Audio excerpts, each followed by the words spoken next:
हिंदू धर्म में पापमोचनी एकादशी का विशेष महत्व माना गया है। ये एकादशी चैत्र मास के कृष्ण पक्ष में आती है और भगवान विष्णु को समर्पित होती है। ये एकादशी जाने अनजाने में किए गए सभी पापों का क्षय करने वाली मानी गई है।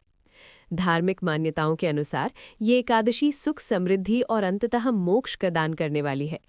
पापमोचनी एकादशी व्रत का महत्व। शास्त्रों के अनुसार पापमोचनी एकादशी का व्रत करने से जाने अनजाने में किए गए सभी पाप नष्ट हो जाते हैं। ये व्रत व्यक्ति को नकारात्मक कर्मों से मुक्त कर सद्कर्म की ओर प्रेरित करता है। इस दिन व्रत और भगवान विष्णु की पूजा करने से मन, वचन और कर्म की शुद्धि होती है। मानसिक तनाव, भय और अशांति दूर होकर जीवन में शांति और संतोष आता है। धार्मिक मान्यताओं के अनुसार जो व्यक्ति श्रद्धा और नियम पूर्वक ये व्रत करता है, उसे अंत में मोक्ष की प्राप्ति होती है और जन्म मरण के चक्र से मुक्ति मिलती है। पापमोचनी एकादशी का व्रत करने से जीवन में आने वाली बाधाएं, संकट और बुरी शक्तियों का प्रभाव कम होता है।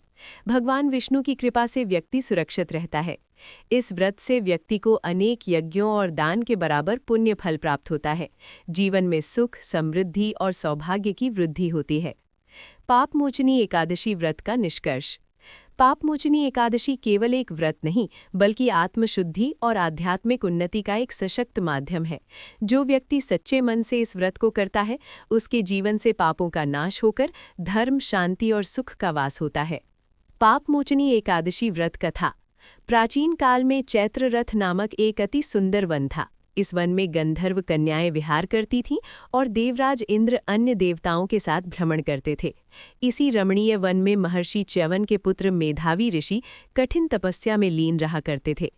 ऋषि की घोर तपस्या को देखकर देवराज इंद्र सशंकित हो गए कि कहीं वे उनका इंद्रासन न छीन लें।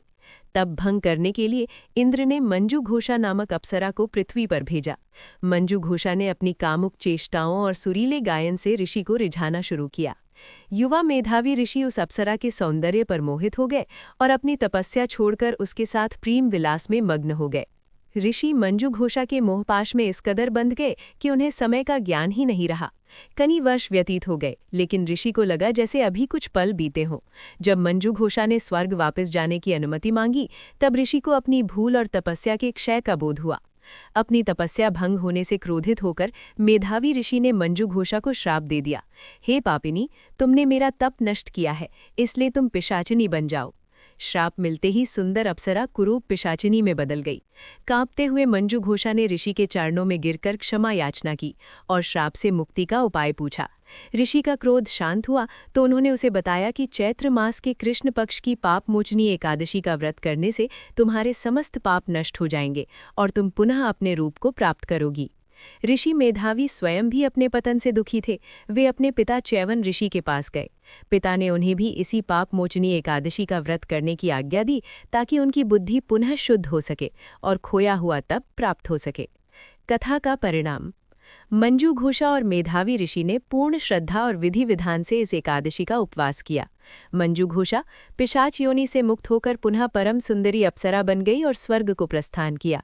मेधावी ऋषि, उनके सभी पाप धुल गए, उनकी आत्मा शुद्ध हुई और उन्होंने पुनः तपस्या करके मोक्ष का मार्ग प्रशस्त किया। पापमोचनी एकादशी व्रत की विधि। इस व्रत को विधि विधान से करने पर ही पूर्ण फल की प्राप्ति होती है। व्रत के नियमों का पालन दशमी तिथि की रात्रि से ही शुरू हो जाता है। सात्विक भोजन करें और ब्रह्मचर्य का पालन करें। एकादशी के दिन ब्रह्म मुहूर्त में उठकर स्नान आदि से निवृत्त होकर स्वच्छ वस्त्र धारण करें। भगवान विष्णु के समक्ष हाथ में जल लेकर व्रत का संकल्प लें। भगवान विष्णु की मूर्ति को गंगा जल से स्नान कराएं। उन्हें पीले पुष्प, अक्षत, धूप, दीप, नैवेद्य और तुलसी दल अर्पित करें। भगवान विष्णु की पूजा में ओम नमो भगवते वासुदेवाय मंत्र का जाप करें।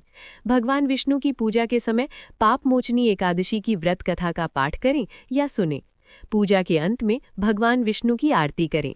द्वादशी तिथि के दिन शुभ समय पर ब्राह्मणों को भोजन कराएं या दान दक्षिणा देकर व्रत का पारण करें, यानी खोलें।